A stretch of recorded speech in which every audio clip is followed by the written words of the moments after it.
Hey, how y'all doing? It's Chey, and I can't believe that we're almost near the end of February. Where has the year already gone? Your life can be anything. It has so much potential.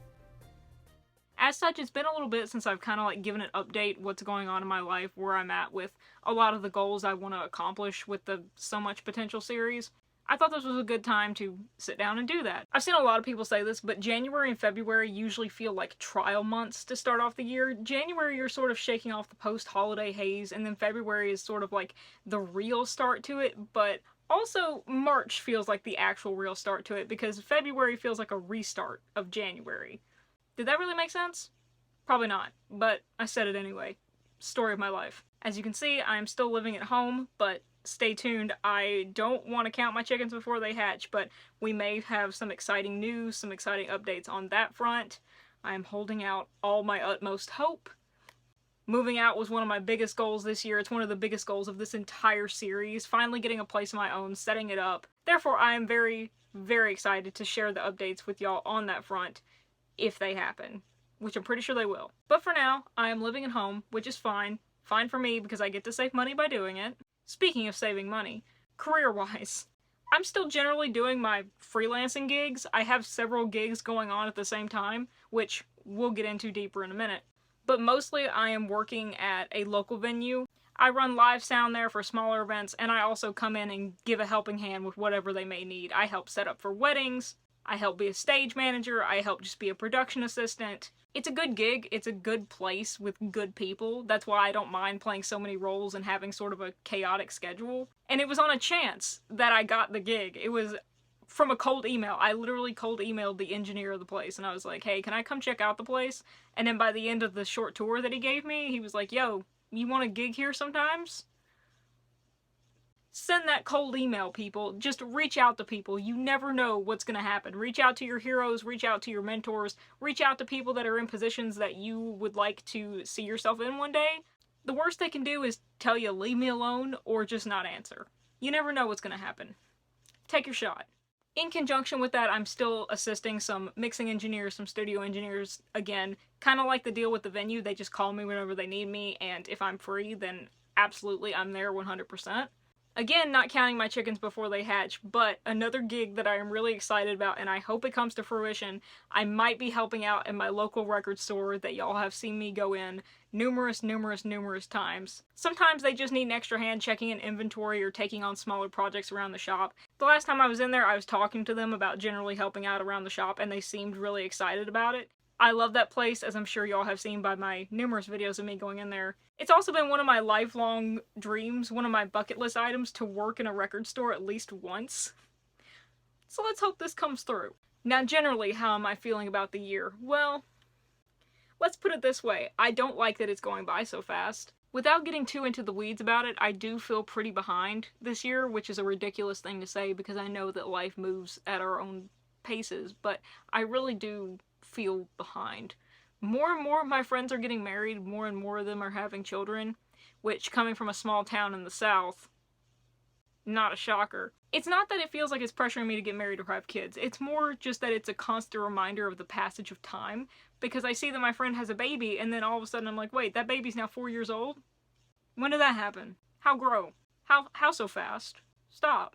This is where the talk about freelancing comes in. I'm going to try and keep this short. The thing about freelancing is I like the freedom that freelancing provides me generally every day, but it's also a blessing and a curse. There are some weeks, like this month, where I went 3 weeks without a day of work. Now, these next 2 weeks, this week and next week coming up, or rather this week and then the week after next, I'm really booked. I am just solid booked. I am busy, which is good because that means I get like a whole stint of income, right? But also, with my ADHD in my waiting mode, it is literal torture. Because for me, now it's not like, oh, I have 4 more days of freedom before my gig that's going to take 2 or 3 hours. No, my ADHD brain says, we can't do anything until Thursday night. We can't start on any more projects, we can't start on any more videos, which is partially why I'm filming this video right now, to prove to myself that, yes, we can. We'll see if this video goes up tomorrow by the time that I want it to go up. We'll see. But when a gig is coming up, like within a week of itself, my brain just goes haywire, and it's like, no, we cannot focus, we cannot put our energy towards anything that is going to require any amount of concentrated focus until this other thing, until this bigger job, this bigger event is done and over with. Which, on the outside looking in, is ridiculous because there's literally nothing I can do until Thursday when I go in there and turn on the soundboard and run the event. There's literally nothing I can do. I have 4 free days. But my brain is like, nope, absolutely not. You thought wrong. And it's like this every single time I get a gig, which is infuriating. I will also say, though, it depends on the gig, because this Thursday is something that I'm nervous about because of what it is. But the day afterwards, I have another gig, which is just me selling merch, which I am not whatsoever nervous about. It's selling merch. But running live sound, I guess in a way, the reason that I get into such severe waiting mode about it is because it feels like there's a pressure to be like, I need to put all my focus in this, or I'm not gonna do as good of a job as I could have. Which is, again, like I said, ridiculous on the outside looking in, because it's like I can't do anything until Thursday that day, so what does it matter if my focus wanders between then, or between now and then? Doesn't it just matter then? Apparently not to my brain. Whenever I have time between gigs, that's when my brain feels loose, it feels ready to go, I feel creatively inspired, I just feel this rush to do things. I either want to do nothing, or I want to do everything that I didn't have time to do because of the gigs. So either I'm just lying on my bed going through Pinterest or watching YouTube, or I'm making videos like this and writing 40,000 words in less than 10 days. There is no in between. But when the gigs themselves come up, it's a different story. And it usually starts a week before the gig. A week before the gig is when I can feel it start creeping in. And again, like I said, it depends on the type of gig, but generally, I'm speaking generally, that's when I can feel it start creeping in. Let's take, for example, writing. If you've spent more than 5 seconds on this channel, you know that I love writing. I do it all the time. Recently, I wrote over 40,000 words in less than 12 days. I promise I'm okay, but you might want to send help just in case. And it's not a struggle for me to write that much. I just sit down and write. I write before bed, I write while I'm eating, I just write. But about a week before a gig shows up, suddenly I want to write, but I can't. I recently described it to my partner as, it's like a mosquito bite that you know you're not supposed to scratch. It itches, boy it itches, and you really want to scratch it, but you can't. That's what waiting mode gets like for me about a week before the event. And it drives me crazy because I want to write, I want to make videos, I want to read, I want to listen to all these albums. But my little pea brain, no. What it does is, we are going to go comatose until this line dance is over. What is that about? And don't get me wrong, I love freelancing, I love my gigs, I love the people that I get to work with my gigs. I really love the money more than anything else because it's the only form of income I have right now. And I definitely think the structure is better for me than a 9-to-5 office structure would be. I know that I would be miserable in that kind of a structure. I definitely think this is better, even though there are things wrong with it. Even though this is still not perfect for me. I think the only way that I could have a perfect schedule is to completely be my own boss. And I feel like that sounds so spoiled, I feel like that sounds unrealistic, that sounds so Gen Z or whatever, but it's true. The only way that I feel like I could be completely comfortable with a work schedule is one that I was in control of and created all by myself and worked for myself. Which one day, maybe if YouTube or if I make a Patreon and that takes off or something, I'll be able to do that. I'll be able to be my own boss and make my own hours and my schedules and my routines and stuff. But until something like that happens, I think this is the next best thing. Because I really do like the freedom that it affords me in between times of busyness. I feel like I am getting a better handle or grasp around the waiting mode that appears shortly before my gigs. I'm learning to fight it less and more so just to listen to it and lean into it. The less I try to fight it, the more I can fight it. I know that sounds like a tautology or an oxymoron, whatever that word was. I was not an English major. Is this clear to you? But how I'm fighting it by not fighting it is just letting myself feel it. Wow, look, therapy was right about something. Just feel your emotions. I'm getting better at letting myself sit and being uncomfortable and telling myself, hey, this event that we're nervous about is gonna happen.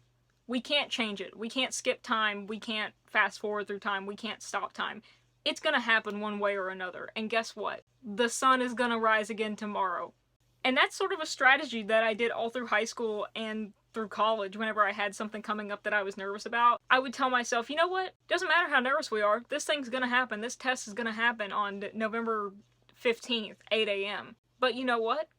11 a.m. is gonna get here too. And that's when it'll all be over.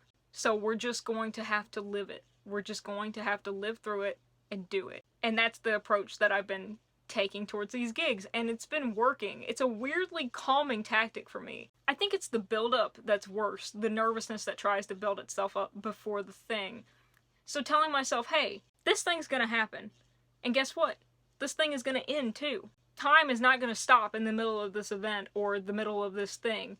Time is not gonna be stuck in a loop forever. We're gonna get through this. It may stink, things may go wrong, but guess what? It's still eventually going to end. It's going to be okay. It's going to start and it's going to end. And something about that just really calms me. It definitely doesn't solve the full waiting mode, but it has definitely helped calm me and put me in a better place in approaching it. It definitely helps. It helps a little bit with my focus. I still can't focus heavily on the things that I would like to be heavily focusing on, but I'm more able to take them in small chunks, to do small things, to take small steps, and show myself, hey, I still can get things done. For instance, making this video, writing little one-shots, reading a chapter in a book. I may not be writing a full 10,000 words, I may not be making 2 videos at a time or reading an entire book, but I'm still doing something. And that part satisfies my little always worrying motor brain. That approach also helps me battle my own perfectionism, which is a beast of its own making. Long story short, I'm not where I'd like to be yet, career-wise or personal-wise, but I do feel like I'm finally getting there. When I first started this series, when I first started my freelancing journey, when I decided to not pursue a real job with my university degree and to focus on more creative endeavors such as audio engineering and having time to make YouTube videos like this, I knew it was not going to be easy. I knew I wasn't going to be making a lot of money. I knew I wasn't going to be stable. And I knew that that was going to be for a while. I knew that I was going to have to lay some sort of groundwork and really just take a chance on things working out and working my absolute butt off. Which, growing up in the family that I have, working my butt off is nothing new to me, and I love doing it. My bigger point is that I can see things starting to happen. Not all the things that I want to happen, but things are happening. I feel like I'm finally starting to see the fruits of some of my labors, and it's really exciting. It's really inspiring and really motivating. But for now, I've rambled on enough, so thank y'all so much for watching. Don't forget to subscribe so you can keep up with future videos in this series where I try to help myself live up to my best potential, showing the good and the bad, the triumphs and the failures, and by showing all of that, hopefully helping you a little bit too, even if it's just to show that you're not alone. Because life is weird, and none of us have a clue what we're doing. Anyway, that's it. I'm tired. I'm gonna go to bed. If you haven't heard it from anyone else today, I love you. Love and peace.